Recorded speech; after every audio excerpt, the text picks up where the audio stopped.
Part 1. Hello, William. This is Amber. You said to phone if I wanted to get more information about the job agency you mentioned. Is now a good time? Hi, Amber. Yes, fine. So the agency I was talking about is called Bankside. They're based in Docklands. I can tell you the address now, 497 East Side. OK, thanks. So is there anyone in particular I should speak to there? The agent I always deal with is called Becky Jameson. Let me write that down. Becky... Jameson. Jameson.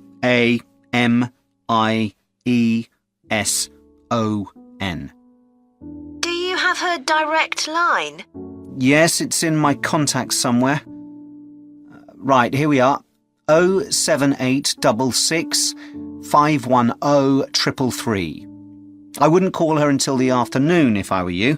She's always really busy in the morning trying to fill last-minute vacancies. She's really helpful and friendly, so I'm sure it would be worth getting in touch with her for an informal chat. It's mainly clerical and admin jobs they deal with, isn't it? That's right.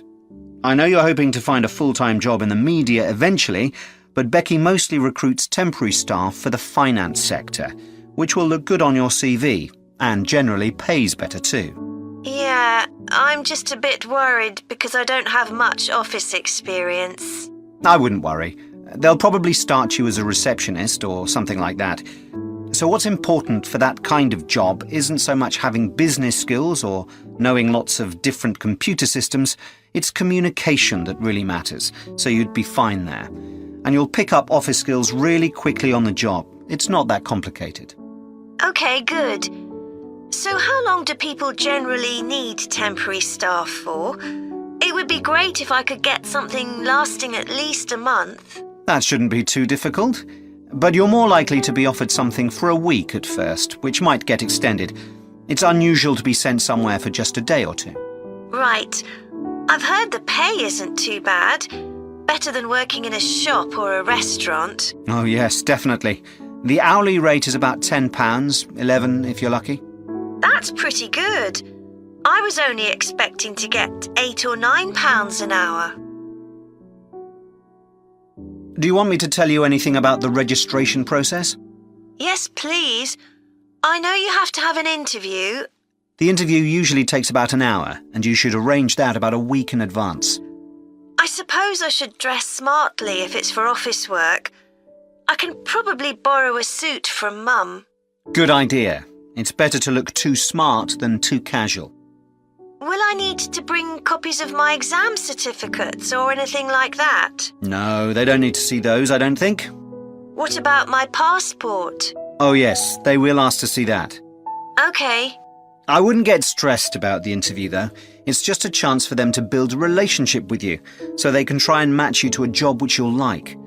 So there are questions about personality that they always ask candidates, fairly basic ones, and they probably won't ask anything too difficult, like what your plans are for the future. Hope not. Anyway, there are lots of benefits to using an agency. For example, the interview will be useful because they'll give you feedback on your performance so you can improve next time. And they'll have access to jobs which aren't advertised. Exactly. Most temporary jobs aren't advertised. And I expect finding a temporary job this way takes a lot less time. It's much easier than ringing up individual companies. Yes, indeed. Well, I think I've covered it. Part 2. Good morning. My name's Erica Matthews, and I'm the owner of Matthews Island Holidays, a company set up by my parents. Thank you for coming to this presentation, in which I hope to interest you in what we have to offer. We're a small family-run company, and we believe in the importance of the personal touch. So we don't aim to compete with other companies on the number of customers. What we do is build on our many years' experience, more than almost any other rail holiday company, to ensure we provide perfect holidays in a small number of destinations, which we've got to know extremely well. I'll start with our 6-day Isle of Man holiday. This is a fascinating island in the Irish Sea, with Wales to the south, England to the east, Scotland to the north, and Northern Ireland to the west. Our holiday starts in Heysham, where your tour manager will meet you. Then you'll travel by ferry to the Isle of Man. Some people prefer to fly from Luton instead, and another popular option is to go by train to Liverpool and take a ferry from there. You have 5 nights in the hotel, and the price covers 5 breakfasts and dinners and lunch on the 3 days when there are organised trips. Day 4 is free, and most people have lunch in a cafe or restaurant in Douglas. The price of the holiday includes the ferry to the Isle of Man, all travel on the island, the hotel, and the meals I've mentioned. Incidentally, we try to make booking our holidays as simple and fair as possible, so unlike with many companies, the price is the same whether you book 6 months in advance or at the last minute, and there's no supplement for single rooms in hotels. If you make a booking then need to change the start date, for example because of illness, you're welcome to change to an alternative date or a different tour for a small administrative fee. Okay, so what does the holiday consist of? Well, on day 1, you'll arrive in time for a short introduction by your tour manager, followed by dinner in the hotel. The dining room looks out at the river, close to where it flows into the harbour, and there's usually plenty of activity going on. On day 2, you'll take the coach to the small town of Peel, on the way calling in at the Tynwald exhibition. The Isle of Man isn't part of the United Kingdom, and it has its own parliament called Tynwald. It's claimed that this is the world's oldest parliament that's still functioning, and that it dates back to 979. However, the earliest surviving reference to it is from 1422, so perhaps it isn't quite as old as it claims. Day 3, we have a trip to the mountain Snaefell. This begins with a leisurely ride along the promenade in Douglas in a horse-drawn tram. Then you board an electric train which takes you to the fishing village of Laxey. From there, it's an 8-kilometre ride in the Snaefell Mountain Railway to the top. Lunch will be in the cafe, giving you spectacular views of the island. Day 4 is free for you to explore, using the pass which we'll give you. So you won't have to pay for travel on local transport or for entrance to the island's heritage sites. Or you might just want to take it easy in Douglas and perhaps do a little light shopping. The last full day, day 5, is for some people the highlight of the holiday, with a ride on the steam railway from Douglas to Port Erin. After some time to explore, a coach will take you to the headland that overlooks the Calf of Man, a small island just off the coast. From there, you continue to Castletown, which used to be the capital of the Isle of Man and its medieval castle. And on day 6, it's back to the ferry, or the airport if you flew to the island, and time to go home. Now, I'd like to tell you a bit more. Part 3. Ed, how are you getting on with the reading for our presentation next week? Well, okay, Ruth, but there's so much of it. I know. I hadn't realised birth order was such a popular area of research. But the stuff on birth order and personality is mostly unreliable. From what I've been reading, a lot of the claims about how your position in the family determines certain personality traits are just stereotypes, with no robust evidence to support them. Okay, but that's an interesting point. We could start by outlining what previous research has shown. There are studies going back over 100 years. Yeah, so we could just run through some of the typical traits. Like the consensus seems to be that oldest children are generally less well-adjusted because they never get over the arrival of a younger sibling. Right, but on a positive note, some studies claim that they were thought to be good at nurturing. Certainly in the past, when people had large families, They would have been expected to look after the younger ones. There isn't such a clear picture for middle children, but one trait that a lot of the studies mention is that they are easier to get on with than older or younger siblings. Generally eager to please and helpful, although that's certainly not accurate as far as my family goes. My middle brother was a nightmare, always causing fights and envious of whatever I had. As I said, none of this seems to relate to my own experience. I'm the youngest in my family, and I don't recognise myself in any of the studies I've read about. I'm supposed to have been a sociable and confident child who made friends easily, but I was actually terribly shy. Really? That's funny. There have been hundreds of studies on twins, but mostly about nurture versus nature. There was one on personality which said that a twin is likely to be quite shy in social situations because they always have their twin around to depend on for support. My cousins were like that when they were small. They were only interested in each other and found it hard to engage with other kids. They're fine now, though. Only children have had a really bad press. A lot of studies have branded them as loners who think the world revolves around them because they've never had to fight for their parents' attention. That does seem a bit harsh. One category I hadn't considered before was children with much older siblings. A couple of studies mentioned that these children grow up more quickly and are expected to do basic things for themselves, like getting dressed. I can see how that might be true, although I expect they're sometimes the exact opposite, playing the baby role and clamouring for special treatment. What was the problem with most of these studies, do you think? I think it was because, in a lot of cases, data was collected from only one sibling per family, who rated him or herself and his or her siblings at the same time. Some of the old research into the relationship between birth order and academic achievement has been proved to be accurate, though. Performances in intelligence tests declined slightly from the eldest child to his or her younger siblings. This has been proved in lots of recent studies. Yes, although what many of them didn't take into consideration was family size. The more siblings there are, the likelier the family is to have a low socio-economic status, which can also account for differences between siblings in academic performance. The oldest boy might be given more opportunities than his younger sisters, for example. Exactly. But the main reason for the marginally higher academic performance of oldest children is quite surprising, I think. It's not only that they benefit intellectually from extra attention at a young age, which is what I would have expected. It's that they benefit from being teachers for their younger siblings by verbalizing processes. Right. And this gives them status and confidence, which again contributes in a small way to better performance. So, would you say sibling rivalry has been a useful thing for you? I think so.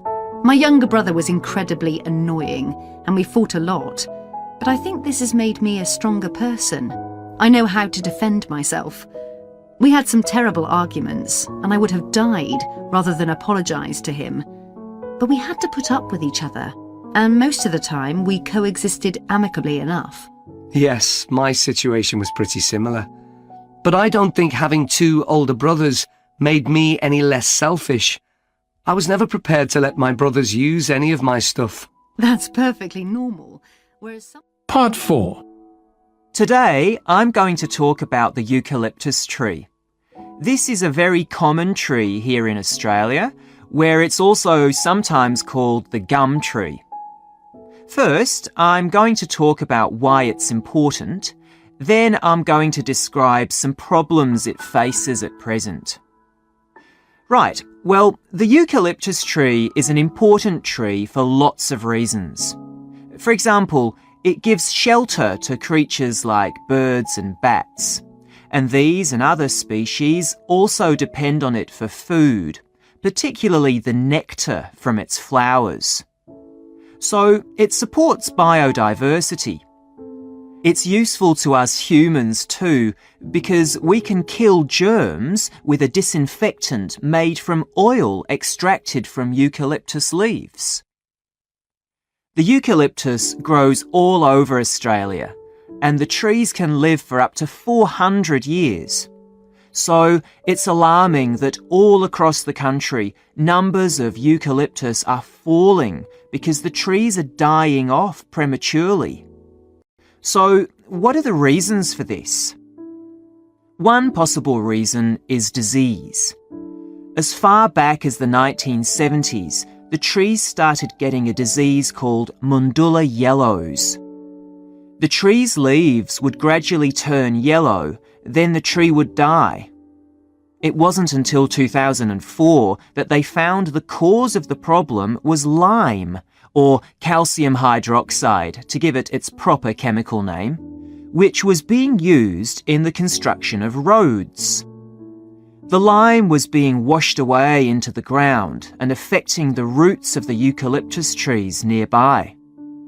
What it was doing was preventing the trees from sucking up the iron they needed for healthy growth.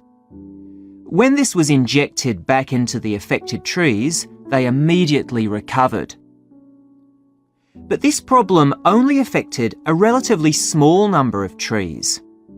By 2000, huge numbers of eucalyptus were dying along Australia's east coast of a disease known as bell miner-associated dieback. The bell miner is a bird, and the disease seems to be common where there are high populations of bell miners. Again, it's the leaves of the trees that are affected. What happens is that insects settle on the leaves and eat their way round them, destroying them as they go, and at the same time, they secrete a solution which has sugar in it. The bell miner birds really like this solution, and in order to get as much as possible, they keep away other creatures that might try to get it. So these birds and insects flourish at the expense of other species, and eventually so much damage is done to the leaves that the tree dies. But experts say that trees can start looking sick before any sign of bell miner-associated dieback. So it looks as if the problem might have another explanation. One possibility is that it's to do with the huge bushfires that we have in Australia. A theory proposed over 40 years ago by ecologist William Jackson is that the frequency of bushfires in a particular region affects the type of vegetation that grows there. If there are very frequent bushfires in a region, this encourages grass to grow afterwards, while if the bushfires are rather less frequent, this results in the growth of eucalyptus forests. So why is this? Why do fairly frequent bushfires actually support the growth of eucalyptus? Well, one reason is that the fire stops the growth of other species which would consume water needed by eucalyptus trees. And there's another reason. If these other quick-growing species of bushes and plants are allowed to proliferate, they harm the eucalyptus in another way by affecting the composition of the soil and removing nutrients from it. So some bushfires are actually essential for the eucalyptus to survive as long as they are not too frequent. In fact, there's evidence that Australia's Indigenous people practiced regular burning of bushland for thousands of years before the arrival of the Europeans. But since Europeans arrived on the continent, the number of bushfires has been strictly controlled. Now, scientists believe that this reduced frequency of bushfires to low levels has led to what's known as dry rainforest, which seems an odd name as usually we associate tropical rainforest with wet conditions. And what's special about this type of rainforest? Well, unlike tropical rainforest, which is a rich ecosystem, this type of ecosystem is usually a simple one. It has very thick, dense vegetation, but not much variety of species. The vegetation provides lots of shade, So one species that does find it ideal is the bell myna bird, which builds its nests in the undergrowth there. But again, that's not helpful for the eucalyptus tree.